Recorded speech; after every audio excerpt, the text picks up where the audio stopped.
Ay nako, nakakantok. Sarap matulog.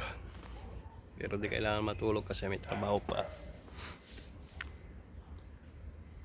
Walang trabaho, di ka magtatrabaho. Walang pera, wala kang pera, hindi ka kakain, di ba? Kaya kailangan natin magtrabaho.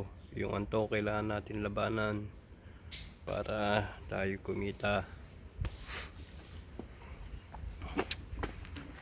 Pero kailangan din natin matulog, syempre. Kailangan din natin ang lakas ng katawan, di ba? Hindi rin naman tayo mapagtatrabaho ng maayos kung tayo puyat. Kaya yung time na natin, may time tayo na kunyari uminom ganon, gumalad. Pero mas unahin natin magpahinga, syempre, di ba? Kasi kailangan natin ng katawan natin yung pahinga. Yan. Katulad ngayon, kagabi medyo nakainom ako, pero kaya ngayon medyo inaanto ako sa trabaho. Break time lang namin pero hindi ako makatulog din. Pag kasi alamis tangali, di ba? Ang break time lang is di ba, pahinga tayo ng alas 12 na, tapos hanggang alauna, 12 to 1, yung isang oras kasi ang hirap ang hirap ding itulog di ba? Minsan iba sa atin sumasakit yung ulo pagkagising, minsan bitin yung tulog, yung minsan iba pa nalilate, di ba? Kaya ang ginagawa ko dyan, ganyan lang, uupo lang ako, nire-relax ko lang yung sarili ko, di ba? Pero minsan nakakaidlip pa, hindi rin maiwasan, minsan talaga kunyari puyat ka, di ba? Hindi mo rin maiwasan na makaidlip sa sa tanghali.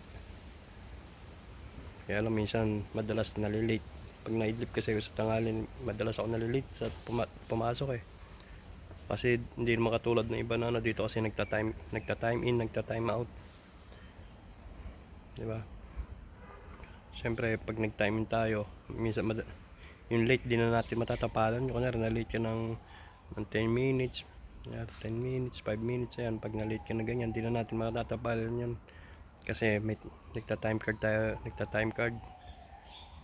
Kaya minsan iniwasan ko rin talaga matulog sa tanghali tsaka isa pa, masakit sa ulo lalo pag bitin yung tulog mo, di ba? Pero yung iba naman ang nilang galing nila, nakatulog sila tapos nag-alarm lang mga 10 minutes before mag-alauna. Ayan, nag-alarm sila, di ba? Ako kasi hindi ayoko nung kasi sumasakit ang ulo ko. Kaya minsan talaga hindi lang ako tutulog ng tanghali So yun lang, kailangan natin magpahinga rin. Kahit puyat, kailangan natin magtrabaho kasi kailangan yun. Sabi ko nga, kung wala